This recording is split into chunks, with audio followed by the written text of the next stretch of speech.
Praise the Lord. கர்த்தரும் இரட்சகருமாகிய இயேசு கிறிஸ்துவின் இனிதான நாமத்திலே வாழ்த்துகிறேன். கர்த்தர் உங்களை ஆசீர்வதிப்பாராக. இந்த இனிய நாளை காண செய்த தேவாதி தேவனுக்கு ஸ்தோத்திரம் உண்டாவதாக. இந்த நாளில் நல்ல கிருபைகளை தந்து கர்த்தர் ஆசீர்வதித்து வழி நடத்துவாராக. ஏசாயா தீர்க்கதரிசன புஸ்தகம் 41வது அதிகாரம் 10வது வசனம். நீ பயப்படாதே, நான் உன்னுடனே இருக்கிறேன். திகையாதே, நான் உன் தேவன்.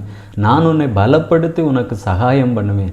என் நீதியின் வலது கரத்தினால் உன்னை தாங்குவேன். கர்த்தருடைய பரிசுத்த நாமத்திற்கு மகிமை உண்டாவதாக. இங்கே சொல்லப்பட்டிருக்கிற என்னுடைய நீதியின் வலது கரத்தினால் உன்னை தாங்குவேன் என்று.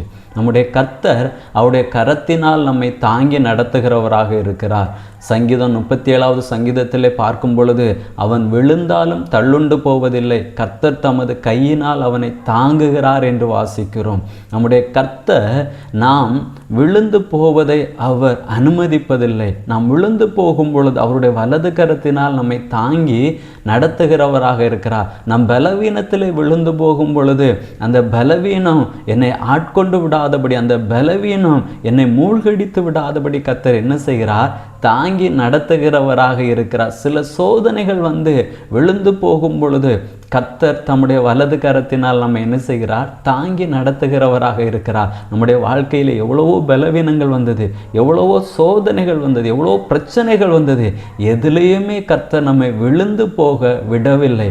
அவருடைய கரத்தினால் என்ன செய்திருக்கிறார்? இதுவரைக்கும் தாங்கி நம்மை நடத்தி கொண்டு இருக்கிறார். இதுவரைக்கும் தாங்கி நடத்தினவர் இனிமேலும் நம்மை தாங்கி நடத்துவார். ஏசாயா தீர்க்கதரிசன புஸ்தகம் 46வது அதிகாரத்திலே 4வது வசனத்தை வாசிக்கும் பொழுது அங்கே சொல்லப்பட்டிருக்கிறது, உங்கள் முதிர் வயது வரைக்கும் நான் அப்படி செய்வேன், நரை வயது மட்டும் நான் உங்களை தாங்குவேன் என்று. கர்த்தர் இதுவரைக்கும் நம்மை நடத்தி கொண்டு வந்திருக்கிறார், தாங்கி இருக்கிறார். நம்முடைய வயது முதிர்வு வரைக்கும், நம்முடைய நரை வயது வரைக்கும் கர்த்தர் நம்மை நிச்சயமாக தாங்கி நடத்துவார். ஆகையால் சோர்ந்து போகாதிருங்கள். சோதனைகள் வரும் பொழுது, பலவீனம் வரும் பொழுது பயப்படாதிருங்கள். கர்த்தருடைய வலது கரம் நம்மை தாங்கி நடத்தும். ஜெபிக்கலாமா? நல்ல தகப்பனே, உம்மை நன்றியோடு உம்மை துதிக்கிறோம், உம்மை ஸ்தோத்தரிக்கிறோம். அப்பா, எங்களை உம்முடைய வலது கரத்தினால் தாங்கி நடத்துகிறீர் தகப்பனே. எங்களுடைய நிறைவயது வரைக்கும் கர்த்தர் நீர் எங்களை தாங்கி நடத்தும். உம்முடைய நாமத்தை மகிமைப்படுத்தும். இயேசுவின் நாமத்தில் பிதாவே, ஆமென்.